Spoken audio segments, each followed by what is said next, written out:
Hugh Grant, is that his name? Oh God. Hello.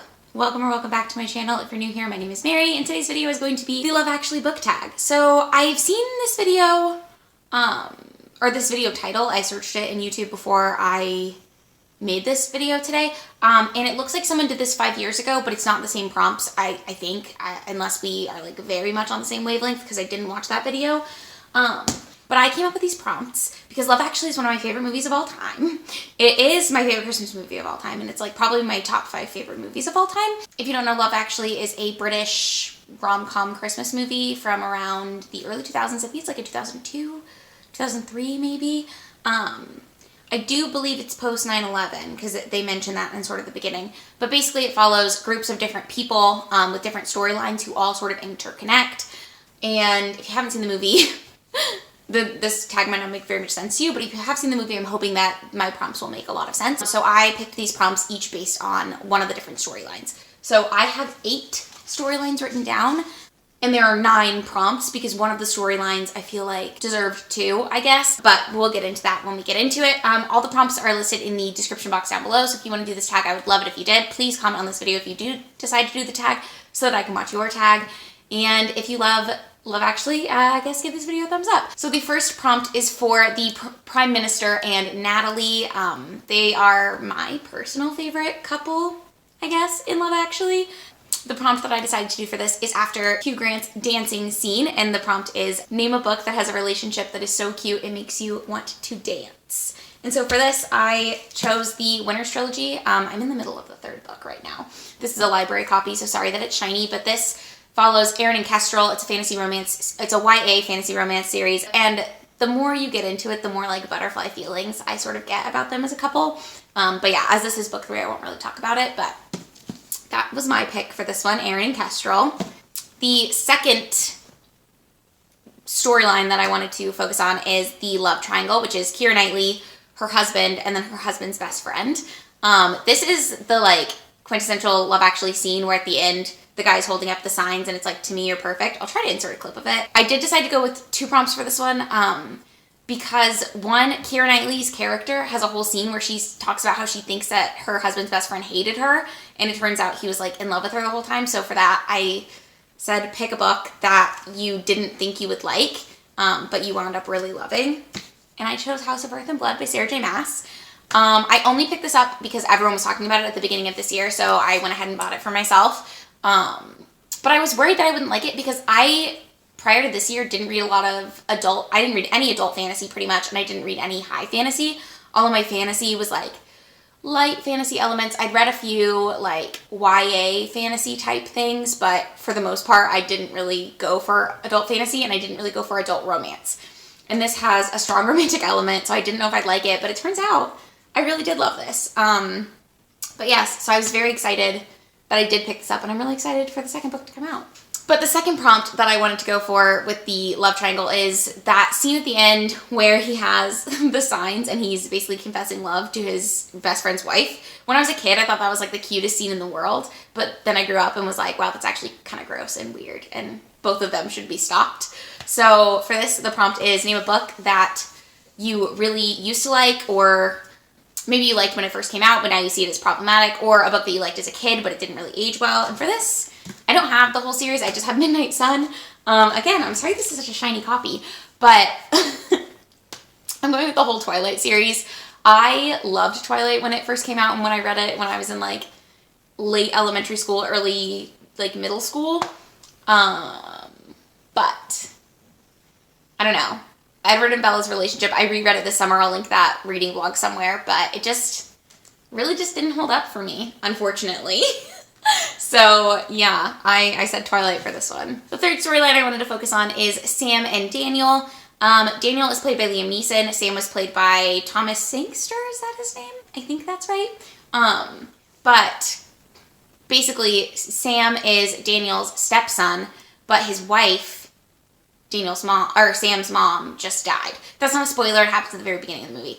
But it's, their storyline sort of follows them trying to form a bond, and Sam has a crush on a girl in his class, and so Daniel is trying to help him sort of with that element, I guess. The prompt that I came up with for this was name a book with a family or found family relationship, dynamic, element, etc.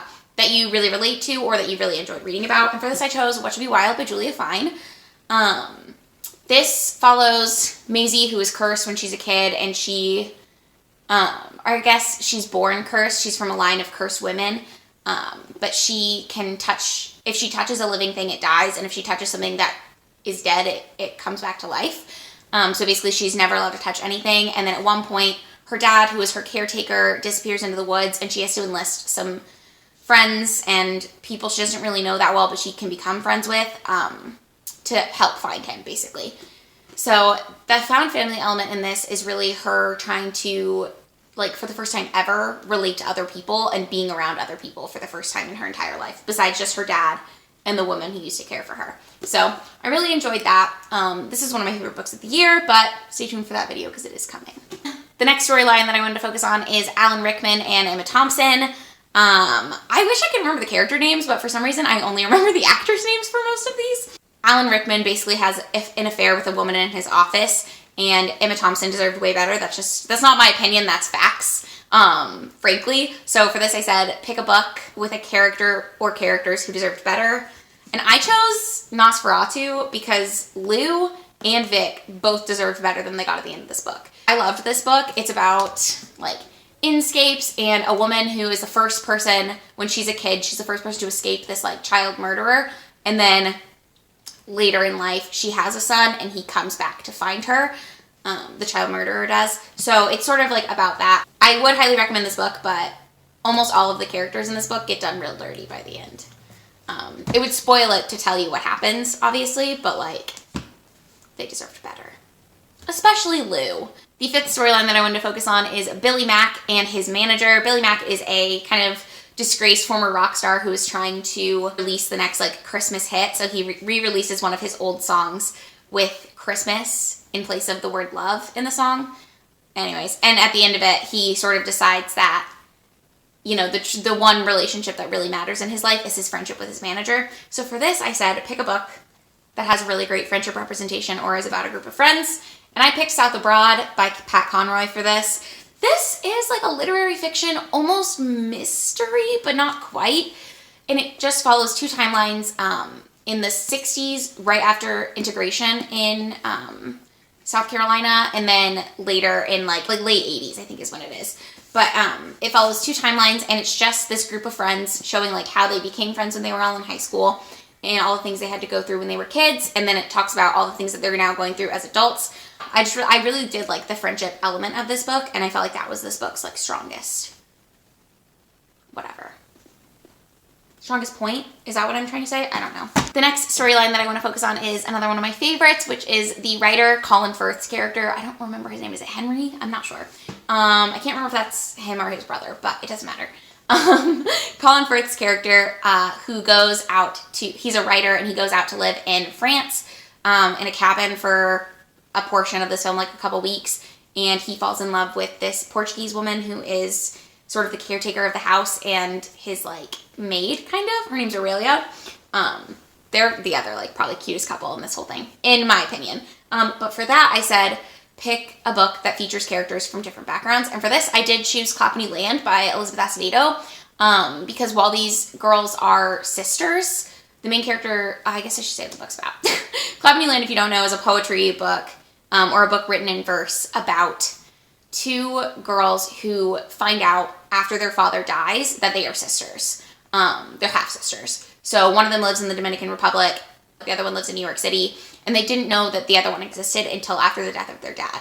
That's what I chose because, obviously, one of them lives in New York and has a totally different life than the one who lives in the Dominican Republic. And if you've read that book, you sort of know how vastly different their worlds were.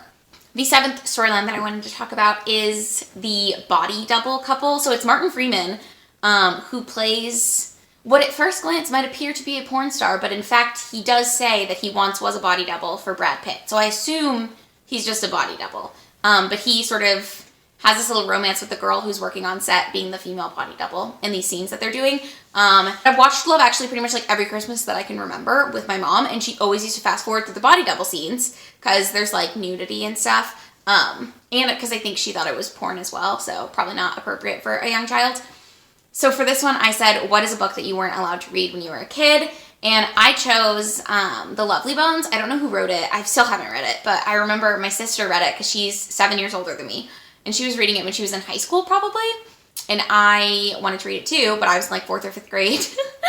And I started, and my sister was like, you're not allowed to read that. So maybe I'll read it at some point. The final storyline that I wanted to talk about in this video is Colin, who is British, and he's having a really hard time with the ladies in England, and he decides, you know what, I'm gonna go to the US. American girls like British accents. And so that's what he does. And there's like a really interesting scene at a bar where he meets all these women and then they take him home and like, etc. But I always think it's funny because my mom used to fast forward through the scenes with the body doubles, which were actually really wholesome when you watch it, but she always let me watch Colin scenes, like making out with like the 4 girls. I don't know, like, I don't know what the gauge was there, but for this I said pick a book that you read when you were younger, but pick a book that was probably too mature for you when you read it, or a book that you read when you were younger but maybe shouldn't have. And for this I chose Looking for Alaska, which I read when I was 9 or 10. Whenever it first came out, I think I got it from the library. And this is probably one of my favorite like YA contemporaries, and the Hulu adaptation of it is actually really good as well, if you're interested in that kind of thing. But there's just a scene or two where it like explicitly describes sexual acts that perhaps a 9 and 10-year-old shouldn't read. Anyways, that's my vote for that. And that's gonna wrap up this tag. So like I said, all the prompts will be in the description box down below. I hope you enjoyed this video. If you did, please give it a thumbs up. Please, please, please consider doing this tag. It would mean the absolute world to me if other people did this tag. And don't forget to let me know what your favorite Christmas movie was in the comments down below. And I will see you in my next video. Bye!